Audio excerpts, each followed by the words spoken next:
Come and make some room. Everywhere I go, I'm in the spotlight. This is a good life. I'm living bold. This is what it looks like. On the tip top of the world.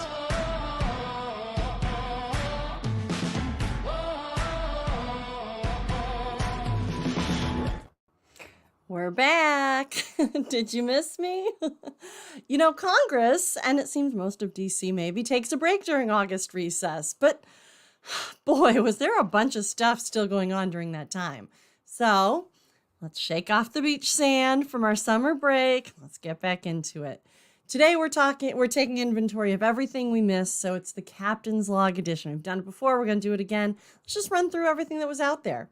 Hi, welcome to By Land and By Sea, an attorney breaking down the week in supply chain, presented by the Maritime Professor, me.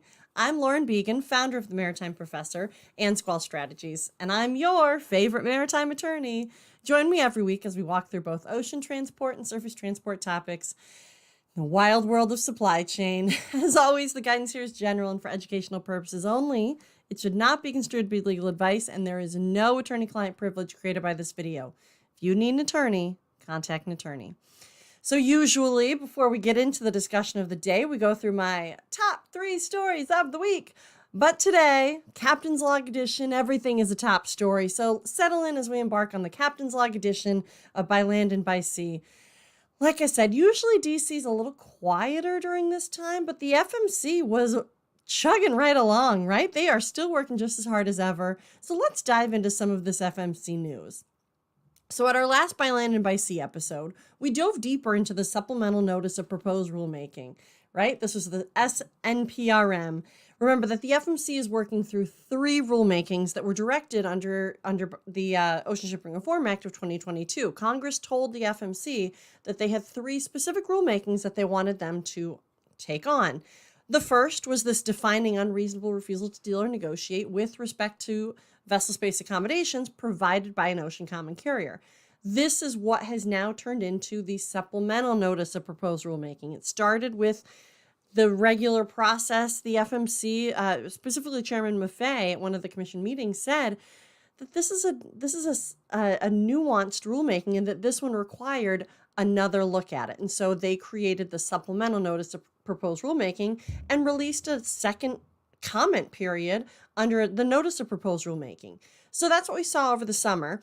The second rulemaking that the FMC was also directed to undertake is billing practices of detention and demurrage. That one had over 180 comments filed on it when that closed up last December, I believe it was, December 13th. So we're getting close to 3/4 of a year. I won't call it a full year, right? We're nowhere near December. We're still finishing up summer. But we're getting close to having 180 comments and not much happening since. So hopefully we'll start hearing something about the D&D rulemaking. I expect that we will. And then the third rulemaking that the Congress told FMC to undertake was defining unfair or unjustly discriminatory practices. We haven't seen anything there yet. So the Supplemental Notice of Proposed Rulemaking on the unreasonable refusal to deal or negotiate was released on June 14th of just this summer. Comments were due by July 31st. And remember, this rulemaking was the one that laid out some pretty broad brushstrokes on definitions, and that's what I had encouraged everyone to go take a look at over the summer. Again, not legal advice, just something, if you're interested in this stuff, go take a look at it, because there were some pretty broad definitions that I thought. It also talks about export documentation, export strategy, the shifting of the burden of proof for unreasonableness for the refusal to deal. So there were 25 comments received, and a mix of trade associations, shippers, carriers, a pretty good cross-section of the industry were part of those 25 comments. So like I said, it's not like the 180 comments received for detention and demurrage, but 25 is actually still a pretty good showing for federal comments for a highly technical niche area of cargo transport. And pretty good for the FMC, right? I mean, they're an independent regulatory agency that deals in this ocean shipping world. 25 comments is pretty good. Okay, so the comments called out sweeper vessel proposals, blank sailings. There were some pretty interesting things that we highlighted at the last episode of By Land and By Sea that the comments kind of reflected and called out and maybe highlighted, pointed out good, bad, clarification points. that we kind of talked about. So some of those were overly broad areas of some of the definitions. MSC actually made some comments and made an interesting point, saying that the FMC should clarify that the burden of production should shift, not the burden of proof. I think that's right? I mean, I think that's certainly worth chewing on a little more by the FMC. So remember, there was a burden of proof and production that was shifting, that the FMC said, for reasonableness standards. And you want to get that right? The Retail Industry Leaders Association praised an interesting addition to the Commission's SNPRM, so the Supplemental Notice of Proposed Rulemaking, what we're talking about, that was released over the summer. They highlighted the FMC's proposal to consider, and I quote, whether the ocean common carrier made a good faith effort to mitigate the impact of a refusal to provide the cargo space accommodations. And they said that it then incentivizes, this is what the Retail Industry Leaders Association said, that it incentivizes a carrier to have a contingency plan in place to respond to reasonably foreseeable events and make good faith efforts to help the impacted shipper move its goods to the ultimate destination as quickly and efficiently as possible. So they're saying they liked that. They liked that change. They thought that was a good thing to include that mitigation. In general, I still feel like the Supplemental Notice of Proposed Rulemaking is flying a little bit under the radar here. I really encourage anybody who listens to this podcast or this show to stay tuned in on this one. Stay engaged, pay attention. This rulemaking has the potential to have some pretty significant impacts. Look, I do think that the FMC needs to rein in a few of the areas of this proposed rulemaking, specifically, like I keep mentioning, the definitions. They're just a little too broad, and it's the tailoring to even just ocean shipping, because they define reasonableness, but I mean, is that they don't necessarily capture the scope that reasonableness should be in this specific instance. Again, this is just my opinion here. So, but I'd like to see what you think on that. I'd like to see if you guys think that the definitions, maybe I'm being too critical. Do you think that the definitions do a good job here? Are they going to be looked at in just the microscope view in these case-by-case instances? Or is this going to be something that we're going to find somebody grab this reasonableness definition and apply it maybe outside of even this scope, but it doesn't have that definition, that parameter around it, right? So that's all I'm saying. So take a look at this Supplemental Notice of Proposed Rulemaking again. Read through the filed comments, the 25 filed comments. See if this lines up with what you and your company's interests are, how you run your operations. Look, anytime we get into determinations of reasonableness, just take another look, right? Because reasonableness can be subjective, and make sure that the reasonableness that is becoming the definition or becoming what is reasonable is lining up with your interests. In general, like I said, I feel like reasonableness and these kind of broad brushstrokes need to be more narrowly tailored so as to not have the unintended consequences. But I'm interested to hear what you think on this. It's just and the commission has said that they don't want to have these unintended impacts outside of the targeted rule. And that's why they've taken a little bit more time. That's why this rule has these nuances to it. We're getting there, right? I definitely think that this Supplemental Notice of Proposed Rulemaking was better. I think that it in general refined some of this, but I still think that there's work to be done here. Whether they release another Supplemental Notice of Proposed Rulemaking after this one, I'm not sure. I'm going to look through the rest of the comments. I haven't gotten a chance to go through all 25. I'm interested to see if people in general are saying, looks good, you're on the right track, or if people are starting to say, look, we just need a little bit more finer point put on these things. And if that's the case, if that happens too often, then the FMC, it might behoove them to have one more round of comments. But at some point, you got to make the rule too. So let's see what happens here. I'm going to dive further into this one. I think that this one definitely warrants everybody paying attention to, whether you think that it applies to or not. Read through it, even if it's just a cursory read. This one has some potential for some impact. So take a look.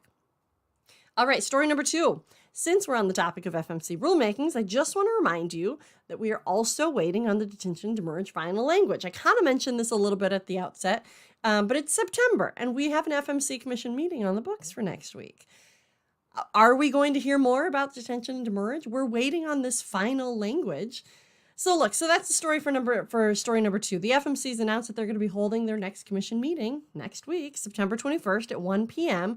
It's actually going to be at the Surface Transportation Board in DC. They've done that a few times. I think that they are redoing the FMC's hearing room, or they were. I don't know. Maybe it's done.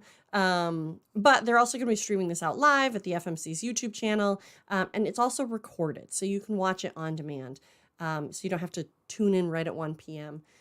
So far the agenda is pretty light and very broad. We have a staff briefing of OSRA 22, the Ocean Shipping Reform Act of 2022, and a staff briefing on CATERs. So we're probably going to hear more about the rulemakings. I'm expecting that we're going to have the D&D detention to merge final text released, hopefully right around the commission meeting. That's what I'm hoping.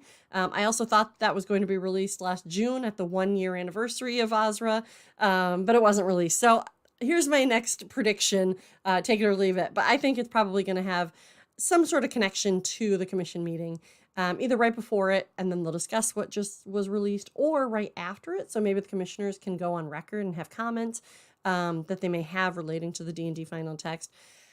At some point, I seem to remember that the commission said it would be a final text of the D&D rule. So look, that means that there's a tiny, tiny bite of the apple left if this does become final rule. Even though it's final text, usually there's an effective date that's like 30, 60 days out. Sometimes it's final upon publication, direct final rule.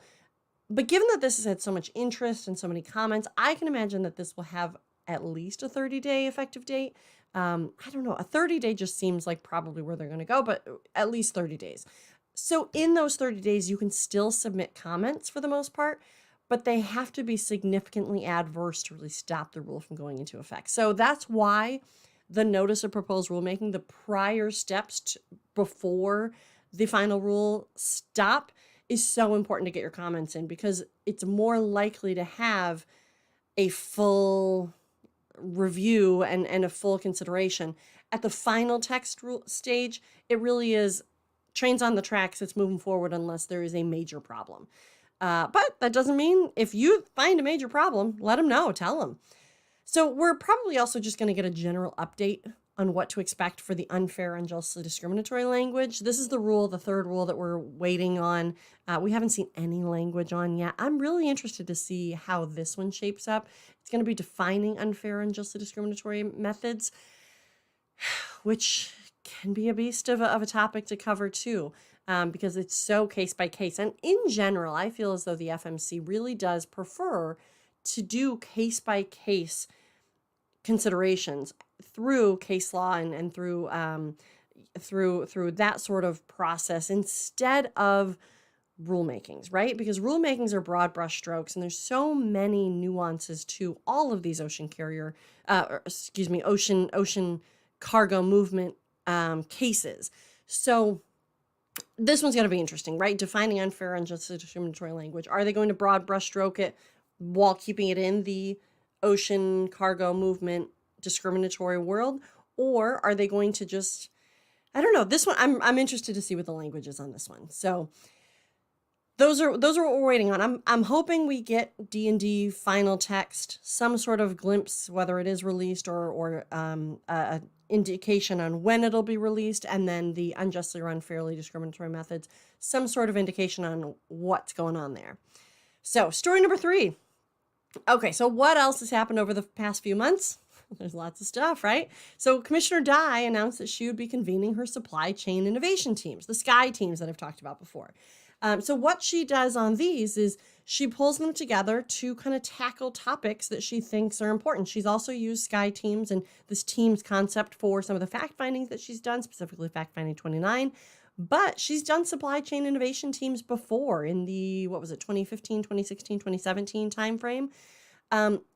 She wants to tackle practices that are impediments to U.S. international ocean supply chain performance, saying that we must prepare now to handle the next surge in cargo demand by eliminating bottlenecks and ad hoc processes that undermine the efficiency of the U.S. international ocean freight delivery system. Sounds great. So what are these 3 things that the commissioner is wanting to look at? They're pretty big. So empty container return, early return date, and container pickup, notice of container availability. So what she really wants to do is pull together some of the industry experts, industry decision makers, people who are directly impacted by these three things and get them all in a room together and have them start to figure this out. So she goes into more detail on these three areas of supply chain performance. And she says that she's actually encouraging reactions or questions to these proposals right off the bat. So if you go look at her news press releases, and I'm going to have a link to this in the show notes, but if you go look at her announcement, she actually has a link to a second page where she goes into more detail on empty container return, early return date, and container pickup notice of container availability. She doesn't want to just blank page it, send it down to the industry discussion through these teams, these supply chain innovation teams. She wants to lay some foundation, it seems, and start some of that conversation with some movement already in place. So that's what I interpret her kind of landing page off of the press release to do. She really wants to have, here's kind of some prompts, here's where we're thinking. So she's hoping to have all the responses if you did want to react to her general proposals on the empty container return, early return date, or container pickup. But she wants to have those by today. So if you feel strongly, look, you probably can still comment, still submit. The worst she can do is turn it away. But at this point, she wanted to have those responses by today. The language that she used in the press release is hoping to have all responses by today. So if you are just hearing about this now and you still want to submit, try to get it in by Monday or Tuesday. You probably have a good chance that she'll still accept it. But these are some pretty big topics that I'm really interested to see how the supply chain innovation team system is gonna work. I mean, certainly she's gotten really good at the team system. I'm interested to see what they come up with, right? That's I guess, sorry, what I meant to say. I'm interested to see what they come up with here. And we won't hear for a while probably, but if I understand the supply chain innovation teams, I am confident that she will be doing great things. She's going to be really leading them forward, and that they are going to be coming up with some solutions, hopefully, some innovative solutions, as the name suggests. So what else is happening?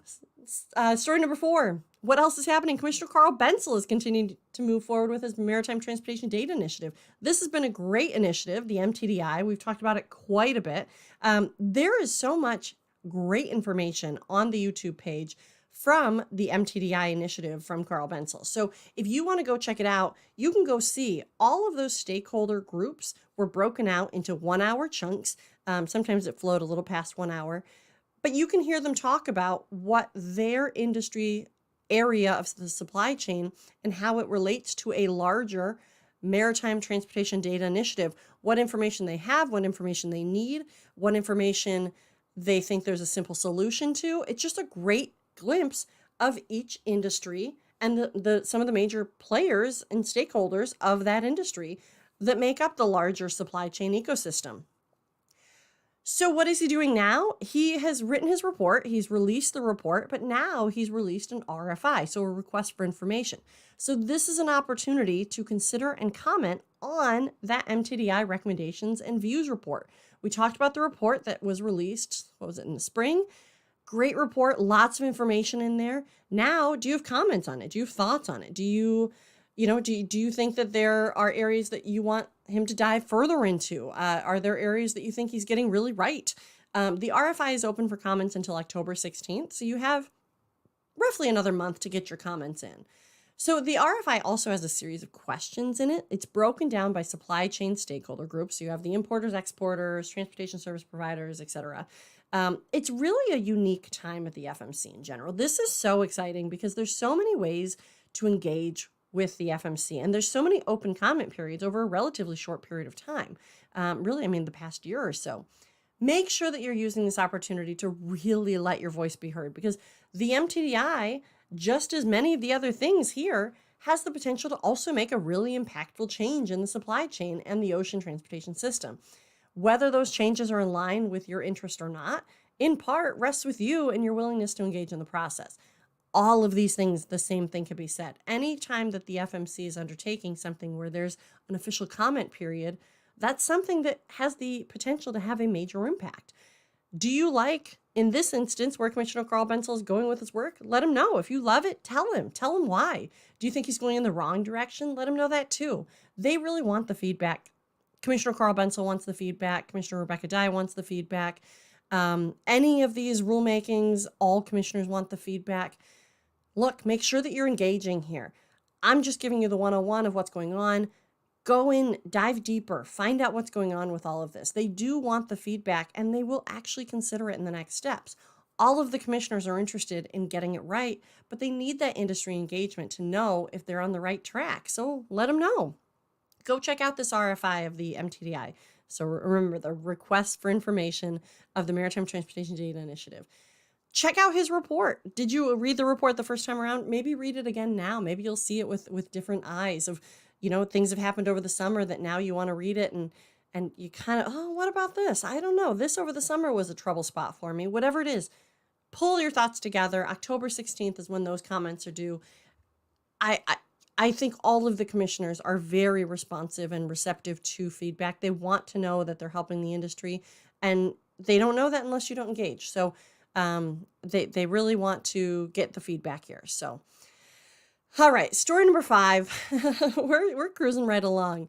This is a story that I previously brought up, but I wanted to bring it up again because it seems like it's a lingering issue, but not necessarily one that's rising to the top of the pile. And this is where we're kind of moving away from the FMC a little bit here. But it's still in the FMC purview. It has to do with the FMC statutory authority and jurisdictional regulatory abilities, right? So the JOC, Journal of Commerce, reported in May. So going back, like I said, we've already talked about this once before, but they reported that a letter dated May 2nd included over 70 shippers, forwarders, and transportation interests sent to the House of Transportation and Infrastructure Committee, the House T&I Committee, that the rail storage fees assessed against ocean containers moving on through bills of lading should be clearly overseen by the FMC, and that there was a jurisdictional gap that they say should be closed. So the JOC article points out that I think it's worth pointing out here that, so we're all on the same terms. A through bill of lading involves an ocean carrier contracting for rail service to ensure a container is delivered from origin to an inland destination in the U.S. I've heard both sides. I've heard some of the FMC say this is clearly something that was brought in at the OSRA 98 or the redrafting of 1984 of the Shipping Act. I've also heard, look, it's outside of the FMC purview. It's outside of the FMC statutory authority. So that's part of the problem, right? Is that some say that it's so clearly in the FMC authority, this through bill of lading, and some are saying that it's really not. And what this letter seems to be doing of over 70 shippers is saying, let's make that clear. Let's clean this up. So the letter states, while we do not suggest that railroads themselves would or should be regulated by the FMC, right? I mean, that's what they're saying. Railroads, Ocean Independent Regulatory Agency for Ocean Cargo Movement. They're saying, while we do not suggest that railroads themselves would or should be regulated by the FMC, the railroad storage charges under through bill of ladings should more appropriately be invoiced through the ocean carriers. So the letter continues, rail storage charges assessed against containers moving in international commerce at an as yet unaddressed abuse of demurrage charges should clearly and formally fall within FMC authority through an act of Congress. So essentially what they're kind of looking at here is they're trying to get the detention and demurrage charges as part of what the FMC was seeking to clean up. And so perhaps that would fall under the D&D rulemaking that's coming out. Maybe some of those definitions that they're throwing into the D&D final text could apply to the rail side of things under a through bill of lading. So it continues, we ask Congress to clarify that rail storage charges assessed under ocean bills of lading for through transportation should be billed through the contracting ocean carrier and subject to the OSRA 22 demurrage and detention invoicing requirements. The letter continues, new legislation would more clearly establish that rail storage charges assessed as part of through international ocean transportation are under the operational authority of the FMC and that any unreasonable charges would be governed by the requirements of OSRA 22. So the JOC article explains that the STB, the Surface Transportation Board, has exempted intermodal transportation from its jurisdiction and the FMC's authority remains unclear. This is what the JOC is saying. Remains unclear despite individual commissioners saying the agency has jurisdiction over inland charges on through bills of lading. Like I said, you can talk to a few different people at the FMC and probably get a few different versions of whether the FMC has authority and what those parameters of the statutory authority are. I bring it back up because it's, like I said, it's bubbling. It's not quite falling into major news, but it's still something to pay attention to. There's a case or two that's also kind of looking at this and some of the statutory authority parameters and limits of the FMC. So something to keep in mind. I wanted to bring it just maybe not top of mind, but bring it back around so that we kind of know something that people are talking about. So story number 6, let's turn over to the Panama Canal. Look, I raised this as something to watch back in the spring. It seems over the summer, specifically end of July, early August, mainstream media started paying attention. They picked up the story, not because of me by any means, but they just started paying attention to the Panama Canal and they started reporting on it. And of course, in mainstream media fashion, they made it seem like it was impending doom, right? So I really like this article that Greg Miller of FreightWaves released on August 23rd. It's titled Shipping Traffic Jam at Panama Canal, Why It's Not a Crisis Yet. So Greg reports that there's been significant rise in the average waiting times in both July and August for vessels, but not necessarily for container ships. So the draft is still at 44 feet, and most of the container vessels that are going through there are really less than that. Or if they are, they maybe just don't load it as the vessel as full as it could be so that they can stay under that 44-foot draft. But it seems that most of the impact has actually been on the heavier vessels, right? So, which therefore would be pulling a deeper draft. So that's going to be your tankers, your dry bulk carriers, your liquefied petroleum gas carriers, and other non-containerized vessels. So Greg in the article states that the Wall Street Journal was reporting that over 200 vessels were waiting on either side of the canal, while the canal itself was actually reporting 119, with average waiting vessels in a normal period around 90. So you're going from 90 on a normal period to about 119. Greg cites that as about a 30% increase. So it's not crazy. But I mean, okay, so 119 up to 200. It's basically it's not double what his point was. So some carriers are actually saying that the effect, although not immaterial, also not huge, right? So some of the ocean carriers and container carriers. This is something to watch. But is the house on fire? No, the house isn't on fire yet. Sure, maybe some of these backups are going to be delaying some of the container vessels, but as I understand it, the container vessels for the most part have appointments and reservations and are able to kind of skip the lines because of that. So the efficiency of the movement is still there. I've also read that this is potentially going to flow into 2024. If that draft continues to decrease, that could be a problem, right? But 44 feet, I mean, if you think about it, a lot of the ports are now dredging to 45, 50 feet. So we're kind of right in that sweet spot. So again, something to watch, something to continue to monitor. It's interesting to pay attention to, but really I think this is going to have more of an impact on some of the bulk, not necessarily on some of the container. And so therefore it's going to be less quickly felt by consumers. So again, look, it's just something to watch for. So that's a good snippet of what happened over the past few weeks. We've already been talking for quite a while. There's still plenty more to discuss, but that's a good place to get us restarted into the new season, into the school year, into September. There were some international developments with respect to some electronic trade that we're going to be talking a little bit more about, specifically in the UK. We'll talk about that next week, right? So today, I just want to get us started. Welcome back, everyone, and we're happy you tuned in. As always, the guidance here is general and for educational purposes. It should not be construed to be legal advice directly related to your matter. If you need an attorney, contact an attorney. But if you have specific legal questions, feel free to reach out to me at my legal company, Squall Strategies. Otherwise, for the non-legal questions, for the e-learning, for the general industry information and insights, for the employee trainings, come find me at the Maritime Professor. If you like these videos, let me know. Comment, like, and share. If you want to listen to these episodes on demand, or if you missed any previous episodes, check out the podcast by Land and by Sea, wherever you get your podcasts. If you prefer to see the video, they live on my YouTube page by Land and by Sea, presented by the Maritime Professor. And while you're at it, check out the website, themaritimeprofessor.com. So until next week, this is Lauren Began, the Maritime Professor, and you've just listened to By Land and by Sea. See you next time.